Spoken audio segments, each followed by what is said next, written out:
Bonsoir chers internautes, bienvenue sur Pépé Soupe. Débutons cette édition dans un domaine d'activité très peu connu. Il s'agit du creusage de puits. Guindo Bakari est puisatier. Ce cinquantenaire a tout lâché pour se consacrer exclusivement à ce métier et aujourd'hui il est très connu dans sa région comme creuseur de puits. Cependant, l'accomplissement de ce travail est-il aisé? Quels sont les outils utilisés et existe-t-il une période favorable pour le faire? Les réponses dans ce reportage 26-65.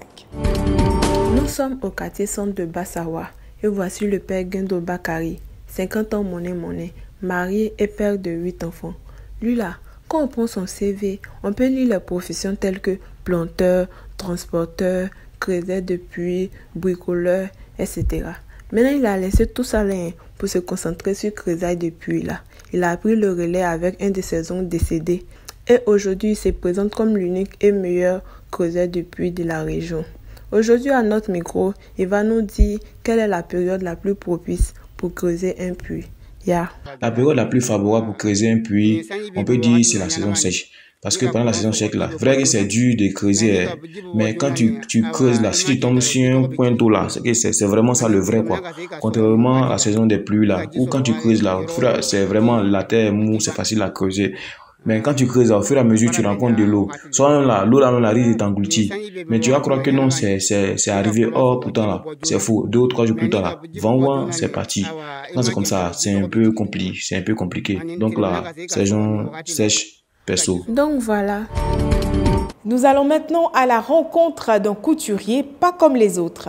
Dans son atelier, il n'y a que des femmes stagiaires. Son objectif, encourager les jeunes filles à plus s'intéresser aux petits métiers.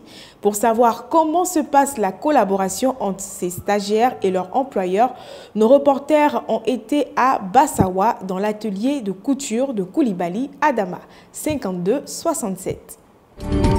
Nous sommes au quartier centre de Bassawa. Et voici le père Koulibaly Adama, marié et père de 3 enfants. Lui que vous voyez là, on peut le classer parmi les féministes. Parce que malgré selon lui l'apprentissage avec les filles, c'est compliqué, c'est lent, c'est ceci, c'est là. Tous ces apprentis sont femmes.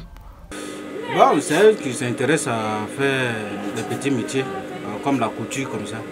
Voilà. D'accord. Depuis votre atelier existe, vous n'avez jamais eu un apprenti garçon? Bon, depuis mon atelier existe, il y a eu 2 apprentis garçons, mais ils n'ont pas terminé. Voilà, il y a 2 qui sont sortis pour aller prendre ailleurs, et puis bon, il y a d'autres aussi qui ne savent pas où ils sont.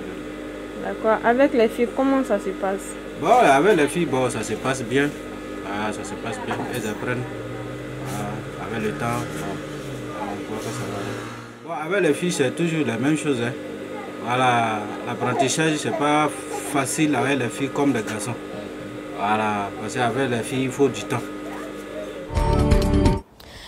26-68.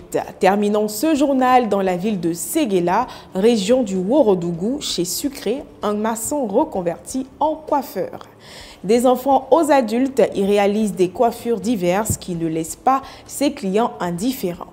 Pour lui, une bonne relation prestataire-client est la clé pour fidéliser. De plus, c'est bientôt les fêtes de fin d'année et son chiffre d'affaires va potentiellement augmenter. 68. Quand les fêtes approchent courant là, les coiffeurs sont à l'affût, on dirait un lion qui a vu troupeau d'antilopes. C'est-à-dire que, tôt ou tard, il va avoir aussi pour manger. Voici le père Sucré. Pourquoi on l'appelle Sucré là? Je vous explique. La légende raconte que sa maman l'appelle beaucoup Beaumont Sucette. Mais arrivé à 8 mois de grossesse, elle a arrêté. Tiens, le bébé là, il a mal pris à faire là. Le jour de son accouchement, il dit qu'il sentait que lui il sort pas. Et quand là, c'est quand ils ont donné un peu de sucre à la vieille qu'il a décidé que là, il doit sortir. C'est qu'elle vous êtes libre de croire ou de ne pas croire. Bref, il était maçon au Togo avant d'arriver en Côte d'Ivoire. C'est ici là, il est devenu coiffeur bien. Car là, c'est ça qu'il aime faire. C'est qu'elle est sûr.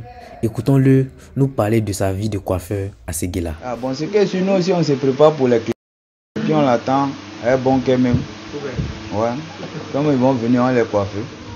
Ta manière de prendre le client, c'est ça que tu vas faire. Si le client s'en va, demain il va te revenir encore.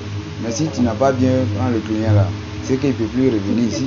Donc voilà, c'était le père sucré qui nous parlait de son vécu en tant que coiffeur à Séguéla ici. Tout ce que nous on peut te dire là, c'est de prendre courage quoi, et puis de continuer. Voilà. Par contre, il faut diminuer à faire de sucre là. Voyez là, il y a diabète dedans. C'est la fin de ce numéro. On se donne rendez-vous demain 20h.